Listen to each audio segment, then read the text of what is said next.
Where'd he go?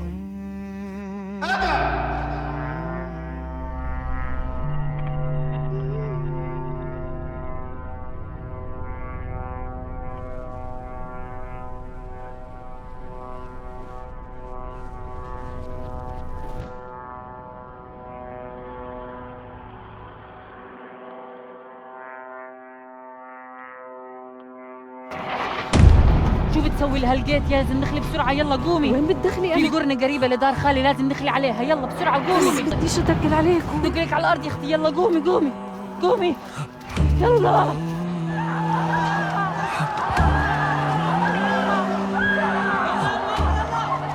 ساعدني لحالك ولا معك حدا؟ يلا. Adam! Didn't I tell you to stay in the car? يلا let's go. قوم. تخلينيش أظل أعيد الحكي. يلا let's go. قوم. ولك بقول لك يلا قوم let's go. تعزنيش. Hey, take it easy. What are you doing, man? None of your business, old man. I'm talking to you. Listen, he's my nephew. He's just a little stubborn, that's all. Answer me, boy. Do you know this man? ولا تقول له شي مالك. What are you saying? And where are you from anyway? We're from Jerusalem. I'm his uncle. Maybe he just didn't understand the language or something. Jerusalem, huh? One more time. Do you know Yes. this? They actually did understand the language. He doesn't like you much, does he? Well, neither do I. ليش بتردش يا يوسف؟ حاولت كتير أكلمك. طب ما أنت عارف يا أخو إني بالموت ألاقي نت. اسمع، إحنا عمالنا بننقل هالجيت لمنطقة آمن شوي بس أوصل وأرجع أشبك نت بكلمك، تمام؟ بس أمانة عليك يا يوسف. أمانة عليك تخلي عينك على جوالك لما أتصل. بديش آدم يفكر إني بتصلش فيه ولا نسيته ولا حاجة.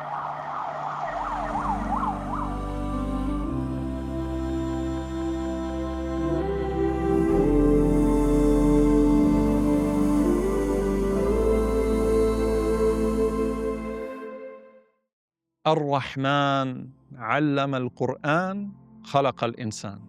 The most merciful. He taught the Quran, he created man.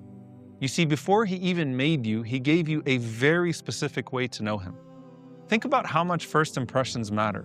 What are the first few words at the top of your profile? Because those few words tell the whole world what you want to be known as and known for.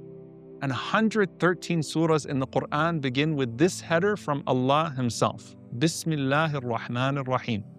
And even before the Quran was revealed to us, Suleiman alayhi salam introduces Allah this way to a pagan queen and nation. Innahu min Suleiman wa innahu Bismillah Ar-Rahman Ar-Raheem. Verily it is from Suleiman, and it begins in the name of Allah, the entirely merciful, the especially merciful. Out of all of his names, he chose Rahman and Rahim because mercy is the first door to get to know him. And before even Suleiman wrote it in his letter, it was written by Allah above the throne. Inna rahmati ghalabat ghadabi. Verily, my mercy prevails over my wrath. And you'll notice that the only name that Allah pairs with his throne is Ar-Rahman. Ar-Rahmanu ala al-arsh istawa. It's as if to say that his mercy is the governing principle of everything beneath his throne, which serves as the roof of all of creation. So what does that functionally mean? Ibn al-Qayyim rahimahullah said, it means he made forgiveness more beloved to him than vengeance. وَالرَّحْمَةُ أَحَبُّ إِلَيْهِ مِنَ الْعُقُوبَةِ. And mercy more beloved to him than punishment. And grace more beloved to him than justice. And giving more beloved to him than withholding. So he framed his entire creation with his mercy. And then not only that, his mercy frames all of his other names and attributes. Ar-Rahman can be added to every other name because he's merciful with his knowledge. He's merciful with his sight. He's merciful with his power. So he introduces himself as Ar-Rahman before Al-Aziz, Al-Jabbar, or Al-Qahhar. Because even when his might shows, he never stops being the most merciful. And after he wrote mercy on himself, and then into the scheme of the cosmos, he then programmed it into our very creation. When the soul of Adam alayhi salam entered his body for the very first time, he sneezed. And the very first words he heard from his Lord, Yarhamukallah, may Allah have mercy on you. So mercy was humanity's welcome into existence. And then before he sent us to earth, Allah subhanahu wa ta'ala created these sacred bonds of families from the throne. And he hung them and he said, I am the most merciful, and I created the sacred ties of the womb. Then he placed you in that womb, which he calls Ar-Rahim, because it's derived from his rahmah. It's a sanctuary of mercy, where every single one of your needs is being met without you having to do anything for yourself. Your mother gives you everything she's got to sustain you with nothing in return from you. It's the selfless, one-sided love that's the closest thing that reflects Allah's mercy on his creation. And then you come out of the womb into this world. And Allah immediately and perpetually surrounds you with a mercy that encompasses everything. And the Prophet ﷺ said, verily Allah created 100 portions of mercy. And he sent down to this earth just one of those portions. Through that 1% of mercy, the entire world is sustained. And it includes the entirety of mercy that creation is capable of showing to each other, whether it's human beings, jinn, or even animals. I want you to imagine the ocean's depth, 35,000 feet down, which by the way is the same altitude that your plane flies at. And in the darkness of that ocean, there's a fish that's cleaning the parasites off of another fish, while Allah is adjusting the temperature of the water itself. And then in the height of the open sky, a bird is signaling danger to another bird, while all along, مَا يُمْسِكُهُنَّ إِلَّا الرَّحْمَنِ. No one is holding them up except for the most merciful. Then think about your own life and every interaction of mercy that you've ever known, whether it was your mother's embrace or maybe a friend's forgiveness, or even the random act of kindness from a stranger. All of that is from one drop of Allah's mercy. But then someone says, well, why is there still so much cruelty on earth? And it's for the same reason that hunger exists in a world that's overflowing with food, not because we have a shortage, but because we fail to share. We're not short of Allah's mercy. We're short of the mirrors to reflect that mercy. Allah sent 1% of mercy to this earth, and we're supposed to be the trustees of that mercy. And where the trustees fail, Allah subhanahu wa ta'ala stores the debt for the day where He saved the remaining 99 portions of His mercy to be dispersed. And still look around, even in the midst of the worst human cruelty that we see, His mercy keeps manifesting. What more powerful imagery than the famous story of a mother who runs between swords to pick up her child after battle. And then she holds that baby tight and she starts to nurse him. And the Prophet ﷺ captures the moment and he says to the companions, see that mom with her baby? Allah is more merciful to you than she is to that child. You know why? Because the one who created the mother's mercy is certainly more merciful than her. Her love is just a tiny drop of His mercy.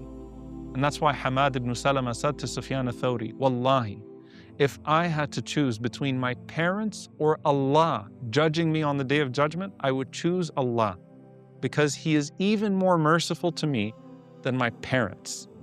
Then someone says, wait a minute, then how come that merciful Lord does throw people into hell? Because Allah is not limited in His mercy or by His mercy. Even that mother on the Day of Judgment would flee from her child at some point out of fear for herself. And His mercy doesn't cancel His justice. Think about it. Wouldn't it be cruel to the victims in Gaza and Sudan and elsewhere if the oppressor and the oppressed were treated the exact same way? So no, Allah is not going to treat them the same, not because His mercy is limited, but because it's perfect. So when someone says, how can a merciful God throw people into hell? Respond and say, why would people choose hell over a merciful God? As Umar ibn Abdul Aziz rahimahullah said, لَقَدْ خَابَ وَخَسِرْ مَنْ خَرَجَ عَنْ رَحْمَةِ اللَّهِ الَّتِي وَسِعَتْ كُلَّ شَيْءٍ. Verily, only a loser misses out on the mercy of Allah that encompasses all things. Like, how bad do you have to be punished? By Ar-Rahman. And that's why Ibrahim alayhi salam said to his father, Ya abati inni akhafu an yamassaka adhabun min Ar-Rahman. I'm afraid you're going to be punished by Ar-Rahman. He didn't say Al-Jabbar. He used the name Ar-Rahman to say, to get to a point where you're punished even by Ar-Rahman is a scary spiritual place. And you know who's in that place? Inna ash-shaytana kana lir-Rahmani asiya. Verily the shaitan was disobedient to Ar-Rahman, a Lord so merciful to him. And subhanAllah, Al-Harith ibn Suwaid, he says that at some point on the Day of Judgment, even that shaitan himself will prop his neck up and look up, hoping that the mercy of Allah will reach him despite all the evil that he's done. But he's disqualified himself.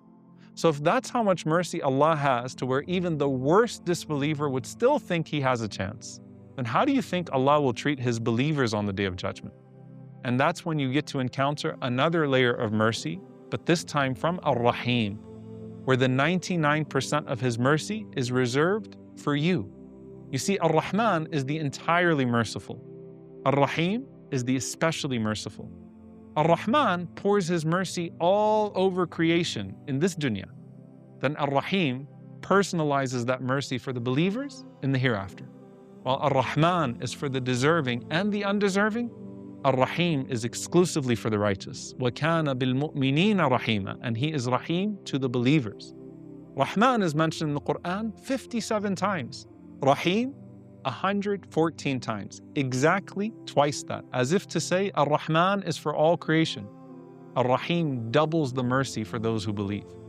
And he does so when they want and need it most, in the hereafter, where they can enjoy it forever.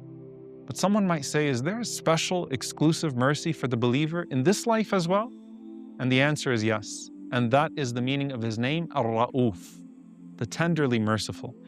The scholars say that Ra'fa is the highest form of mercy in the Arabic language. And Ar-Ra'uf has a special care for the believers, even while they're still here. Al-Ghazali rahimahullah ta'ala explained that Ra'fa is when Allah protects you before you even know you needed protection. Like a parent who places a coat on a child before the cold sets in. It's Allah averting something from hitting you, or maybe making you miss a turn so that you don't turn into something that would have hurt you. It's the small things that are happening inside your body, or maybe in the environment around you to make things pleasant for you with processes you have no idea are even happening. It's the highest intensity of mercy, but it operates silently in the background out of Allah's love for the believer. Ar-Rahim has a different layer of mercy in the hereafter for you. Ar-Ra'uf has a deeper layer of mercy for you, even while you're still here. He is Ra'uf with his decree in this life, and Rahim with his reward in the next. There's the mercy that guards before, and the mercy that heals after. And that's why almost every time the name Ar-Ra'uf is mentioned in the Quran, it's paired with Ar-Rahim. Now, how much you're going to receive of any of these names depends on how much you're going to reflect of those names. Ar-Rahimun yarhamuhum Ar-Rahman. The merciful will be shown mercy by Ar-Rahman. And if you want more mercy, then Ibn al-Qayyim rahimahullah says that the nearest to Allah are those who combine the traits of Ra'uf and Rahim. So look at the Prophet sallallahu alaihi wasallam. Rahmatan lil alameen. He was sent as a mercy to the worlds, but then he was described as bil mu'minina ra'ufun rahim, uniquely tender and merciful to the believers. Reflect of Allah's mercy what you want of it.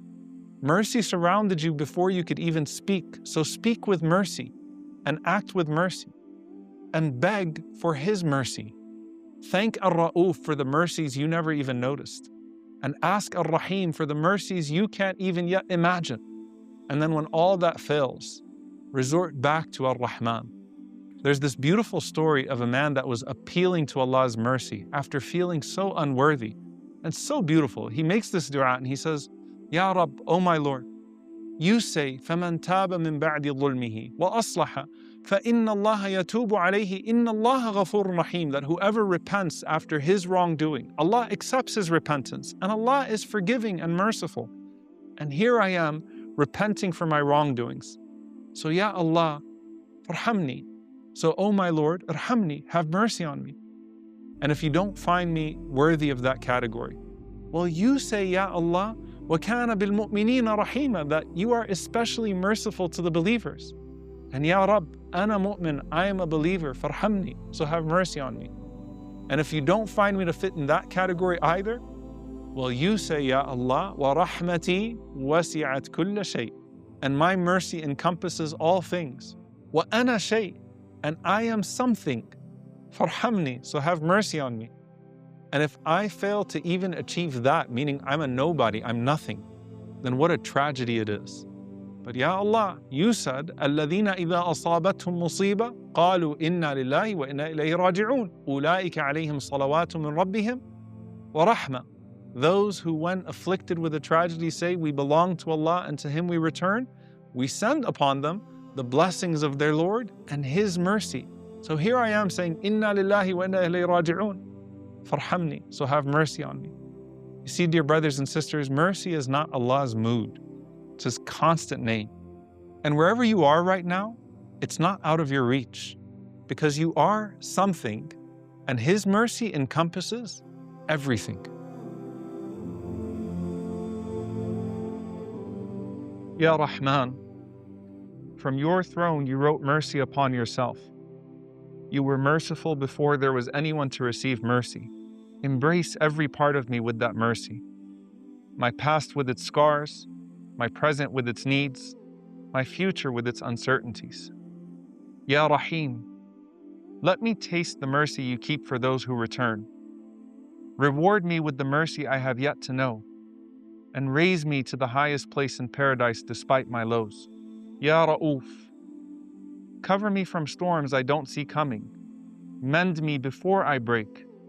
Spare me from trials of every kind. Let your mercy reach me in ways I'll only understand when I finally meet you. ولله الأسماء الحسنى فادعوه بها